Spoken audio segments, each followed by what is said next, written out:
She called animal control on my cat, thought he was just a stray. But when the officer came back with tears in his eyes, he gave me back more than just my cat. He gave me back my dignity. The first time I saw her, she was standing on her porch holding a clipboard, staring at my house like she'd found a stain on her front lawn she couldn't power wash off. Her name was Evelyn, but everyone in the neighborhood called her Karen. Even behind her back, you had to whisper it, like saying her name too loud would summon her. She was the self-appointed queen of the HOA, and if your grass grew 1 inch over code, she'd have a picture in the group chat before you finished trimming it. I moved into the neighborhood 6 months ago. Quiet cul-de-sac. Decent people. I kept to myself, mostly. The VA said being around a community might help. Said it'd be good for my healing. They didn't mention people like Karen. A mark. Retired Army. Honorable discharge. 1 bullet in my shoulder. Another memory lodged too deep to dig out. My therapist told me I needed structure, calm, and something to anchor me during panic episodes. That's where Milo came in. He's a sleek, gray tabby with green eyes that seem to know when I'm about to spiral. Milo isn't just a cat, he's certified, chipped, trained, and registered. Therapy cat, fully legit. But he's more than that. When I wake up sweating from dreams, I can't remember he's there. When I sit too long in the dark, he climbs onto my lap like he's reminding me that I'm still here. Every morning, Milo stretches his legs. He trots the same route, down the porch, around the hedges, loops near the mailbox, then sunbathes under the tree across the street. Everyone knows Milo. The Johnson kids feed him little treats. Old Mrs. Ramirez calls him her morning visitor. Everyone loves Milo, except Karen. It started with the glares, then the shaking of her head, then the first note, scrawled in angry cursive, stuck to my door with masking tape. Your stray cat is trespassing on HOA common areas. Pets must be leashed or contained. Consider adoption or removal. I stared at it for a while, not because I didn't know what to do, but because it made me feel like I didn't belong here. Like no matter how clean my yard was or how quiet I kept, I'd never be enough. I walked over to Karen's house, note in hand. Before I could knock, she opened the door like she'd been waiting. You're the one with that gray cat, right? She asked. He's not a stray, I said, steady. Well, he's not leashed, and I've seen him in my yard. He's a certified therapy cat. He's trained. She folded her arms. Then you should know better. The HOA doesn't allow roaming animals. This isn't a zoo. I turned around without saying another word. Something in her tone made me feel like I was back in basic training, being broken down just for breathing wrong. A week passed. I tried keeping Milo inside, but he got anxious. He paced. He meowed at the door. One night, he clawed at my chest during a nightmare, waking me up before the shaking got bad. I let him out again, just for a few minutes. I watched from the porch as he padded across the yard, pausing under the tree, soaking up the morning light. That's when I saw her. Karen, in her robe, on her porch, taking photos. Phone aimed straight at Milo. I called out. He's not hurting anything. She didn't answer. Just lowered her phone, turned, and walked back inside. I had no idea what she was planning, but I could feel it coming. And I knew this wasn't just about a cat. It was about power, control, and people like her who think rules matter more than lives. Milo wasn't just my pet. He was my lifeline, and someone was about to try and cut that. The letter came in a crisp white envelope, the kind used for fines, late fees, and legal warnings. It was tucked neatly into my mailbox, right between a grocery flyer and a notice about an upcoming HOA gardening seminar I'd never attend. The return address said, Maple Grove HOA, Compliance Division. Inside was a printed violation. Unleashed animal observed on community property. Pet must be contained per HOA guidelines. Failure to comply may result in escalation to animal control or fines up to $500. No signature. No human touch. Just a policy. Milo sat by the door, watching me read it. His ears twitched like he could sense the tension rising in my shoulders. He patted over and rubbed his head against my shin. I folded the letter and set it down, trying to calm the pulse thudding in my temple. The truth is, the letter wasn't what rattled me most. It was the knowledge that someone, Karen, had taken the time to not just report Milo, but document him. That meant photos, maybe video, maybe more letters like this. It wasn't about rules. Not really. It was about reminding people like me that we didn't belong. That no matter how much we tried to start over, someone would always be waiting to push us back down. That night, I didn't sleep much. I sat in the living room, staring at the ceiling fan spinning in slow, hypnotic circles. Milo curled up on my chest like he always did. His purring wasn't just comforting, it was grounding. A few years ago, I'd wake up in cold sweats, fists clenched, heart racing.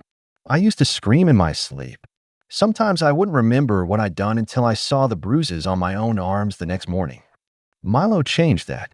The first time I brought him home from the shelter, he wasn't even meant to be a therapy animal. I just wanted company. But he knew things somehow. He could sense when my breathing changed. He'd nudge my face when my thoughts started spiraling. He even learned to lie across my chest when I was hyperventilating. His weight, his warmth, his purring, they pulled me out of the void every time. My therapist helped get him certified. She wrote the letter, filled the paperwork, got him chipped and registered with the Department of Health. I had a wallet card, an ID tag, even a medical file. Milo wasn't just a pet. He was treatment. But the HOA didn't care about that. The next day, I tried calling the compliance officer. Got voicemail. I tried explaining in an email, attaching Milo's certification documents, his license, his medical use history. I even included a note from my doctor. 3 days passed. No response. Then the second letter arrived. Same envelope. Different tone. Failure to comply will result in referral to animal control for enforcement. This is your final notice. It didn't feel like a warning. It felt like a threat. I started keeping Milo inside full-time. He cried at the window, scratched at the door. His routine was broken, and so was mine. One night, after a particularly hard therapy session, I opened the door for just a minute. Milo slipped out before I could say anything. He moved like he always did, soft paws through grass, tail flicking in rhythm. I watched him trot under the oak tree across the street, same as every morning. But this was a morning, and someone was watching. From behind her curtains, Karen stood, phone in hand. Her expression didn't change, not smug, not angry, just patient. She tapped her phone screen. Then again. The next day, I heard the knock. 2 slow, heavy thuds. I opened the door, and there they were. A city animal control officer. Clipboard. Hat. Neutral expression. And beside him, a small animal carrier. Empty. For now. Behind them, across the street, Karen stood on her porch, arms crossed, smiling. He didn't say a word at first. The animal control officer stood on my porch, scanning my face like he wasn't sure whether to feel sympathy or stick to the script. He held a clipboard like a shield. His name tag read, Officer Riley. I received a complaint about a stray cat roaming the neighborhood, he said. I didn't move. He's not a stray, I told him. He's mine. He's registered. Certified. I understand, sir, he replied. But we still have to follow up when we get multiple calls. Multiple. Karen had been busy. I stepped back from the door and motioned inside. Come in. He hesitated, then nodded and stepped into the living room. Milo wasn't in sight. Probably under the couch. He always picked up on bad energy before I did. I pulled the drawer from the entry table and handed Officer Riley a folder. Everything I'd ever kept about Milo. His medical registration, the therapy certification, the VA documentation, his vaccination records, the chip ID. All of it. He flipped through the papers slowly, brows slightly raised. Did you file this with your HOA? He asked. I emailed them. Twice. No reply. He sighed. Do you mind if I see the cat? I knelt and called Milo. He emerged slowly, like he knew what was happening wasn't routine. His eyes darted between us. I picked him up and held him close. He pressed his forehead into my neck, purring softly, confused. He's not aggressive, I said. I can see that. Officer Riley took out a scanner from his bag and passed it over Milo's shoulder. A soft beep. The chip number blinked on the reader. He compared it to the file. Chip matches, he said quietly. But then came the pause. Still, protocol says we have to hold the animal for observation if there's a formal nuisance report, he added. Even with a chip. What kind of nuisance? I asked, voice shaking. The officer didn't answer right away. He flipped through his notes. Defecation on private property. Trespassing. Aggressive behavior. That last one made me laugh, short, sharp, bitter. Milo hadn't hissed at anything but my vacuum cleaner in 5 years. I looked at Karen's house through the window. Her curtains were open. She stood just behind them, not even pretending to hide. This isn't about a cat, I said. I'm sorry, Officer Riley replied, voice low. But I have to follow process. If he's certified, he'll be returned. This isn't a seizure, it's temporary. Just a hold. He set down the carrier and opened the latch. I froze. Milo looked at me, then at the carrier. He didn't run. He didn't squirm. He just curled tighter in my arms. Do I have to? I asked. I won't force you, he said. But if we don't follow procedure, you'll get a citation. And if the HOA escalates, they can press the city for enforcement. I kissed the top of Milo's head, and I placed him in the carrier. The officer shut the door gently, like he was afraid the sound might break something. But something already had. I watched from the porch as the city truck pulled away. Milo's carrier was on the passenger seat. Officer Riley didn't look back. Karen stepped outside just as the truck turned the corner. She smiled at me, like she'd won something. My hands were trembling. I felt like I was back in that convoy in Kandahar, the one that didn't make it out of the valley. That same helplessness, that same rage. But worse, because this time I wasn't the only one paying the price. That night, I didn't eat. I didn't turn on the lights. I just sat in silence, staring at the empty spot on the rug where Milo always stretched out after dinner. A part of me felt stupid. It's just a cat, right? But that's not what he was to me. He was my anchor when my mind drifted into places I didn't choose. He was the calm in every storm I thought would drown me. Now he was gone, and I had no idea if he was safe, or scared, or alone. The worst part? I didn't know if he was coming back. The world outside had gone quiet, but inside me, everything was screaming. 3 days passed. Not a word. Not a call. Not a sign. Every time the phone rang, I jumped. Every time I heard tires outside, I checked the window. But it was never them. Never the people who had taken him. Never Milo. The silence in the house was deafening. I kept catching myself listening for his steps, the soft patter across the floor, the thud of him jumping onto the window ledge, the stretch and sigh he always did when curling up on the couch. But all I got was quiet, empty, like the place had stopped breathing. On the 4th morning, I called Animal Services myself. I gave them the chip number, my file number, my address. The woman on the phone sounded tired but kind. I'm seeing a hold for a gray domestic shorthair brought in by Officer Riley.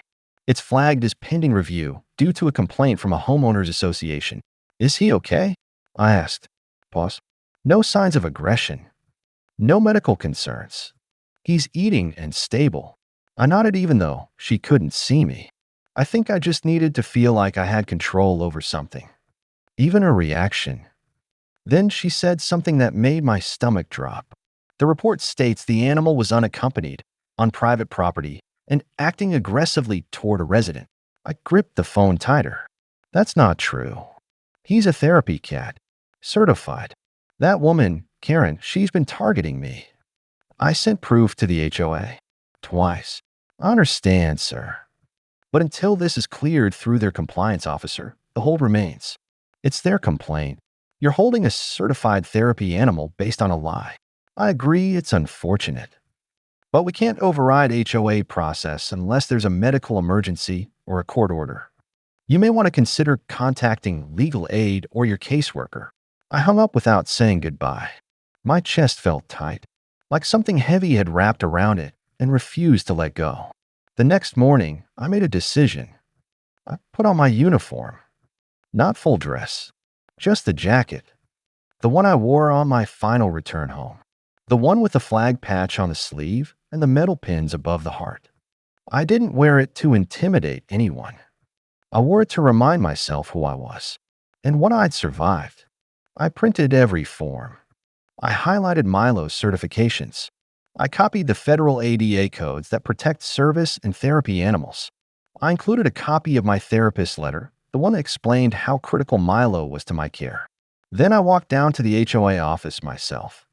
It was a modest brick building tucked beside the town library. Too clean, too polished. Inside, a receptionist with a tight bun looked up from her desk. "Can I help you?" "I'm here about a therapy animal complaint," I said. "I've submitted everything twice." No one's responded. She clicked something on her computer. "Name: Mark Callahan," she typed. Her eyes flicked to the screen. "You're flagged under open complaint #112A, issued by board member Evelyn Grayson." Of course, Karen had filed a report under her real name. No clipboard this time. Just a system built to protect people like her. "I need to speak to whoever handles violations. Unfortunately, we don't take in-person meetings without appointment. I'm not leaving until someone sees this," I said, and placed the documents in front of her. She didn't argue, just picked them up and disappeared behind a door marked private. 10 minutes passed, then 20, then 30. Finally, a man stepped out, mid-40s, wearing a gray polo with the HOA emblem stitched in red. He introduced himself as Mr. Talbot, Director of Compliance. "I've reviewed your document," he said, "and I'm not sure why this wasn't addressed sooner. Your cat meets every standard for medical exemption. Then why is he still being held?" He frowned. "Because no one forwarded your file. The system just registered the complaint. That's on us." He picked up the phone and made a call. "I'm authorizing immediate release," he said into the receiver. "Mark Callahan, therapy certified feline. We have full documentation. Inform Officer Riley." He hung up and looked at me. "You'll have him back by tomorrow." "I'm sorry this went as far as it did." I thanked him, quietly, numb. But I wasn't done. I turned and walked straight to Karen's house. She was trimming her roses. She didn't even flinch when she saw me. She just smiled like she always did, smug and hollow. "You win," I asked. She paused. "I simply enforced the rules." "No," I said. "You made a target out of someone who's been through enough. And you try to take away the one thing that keeps me standing." Her expression didn't change, but her hand stilled on the shears. Tomorrow, Milo would be back. But tonight, I let her sit with that silence I'd been drowning in. Because now she knew. I wasn't afraid of her anymore. The next morning, I was already sitting on the porch when the white city vehicle pulled up.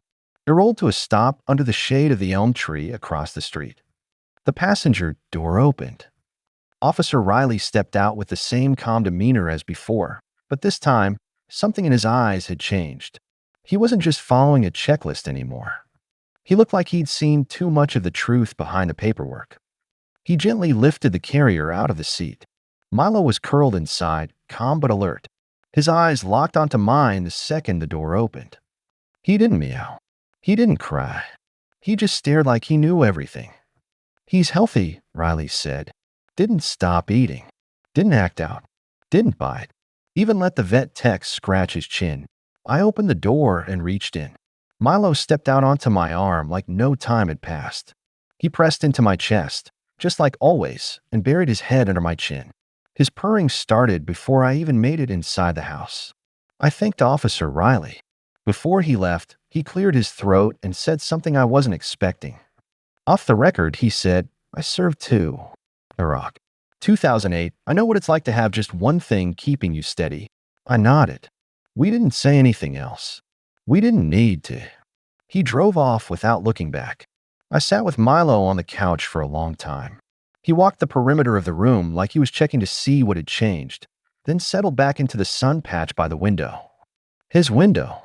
Everything looked normal. But something had shifted. Later that afternoon, I received an email from the HOA. It wasn't from Mr. Talbot. It was from the board. A formal apology. They acknowledged their failure to process medical exemptions and confirmed Milo's certification had been added to the official registry. They also confirmed that board member Evelyn Grayson, Karen, would be removed from all compliance-related responsibilities pending review. I didn't celebrate. I didn't forward the email. I didn't post about it. Justice had come, but the damage had already been done. Milo didn't want to go outside for 2 days. He just sat in the doorway and looked out, then turned around and padded back to me. It was like he no longer trusted the world beyond our porch. I understood that feeling. Eventually, though, he stepped outside again. It was early, just before sunrise, and the sky was brushed with pink. I followed him barefoot across the lawn. He sniffed the same tree, stretched against the same bark, rolled in the same grass. Karen's window blinds twitched, but this time I didn't look away. I met her eyes through the glass, and I smiled. Not out of pettiness, not because I'd won, because she had finally seen what strength really looked like, not in rules or power or noise, but in quiet resilience, in survival, in standing back up again and again, no matter how many times the world tried to push you down.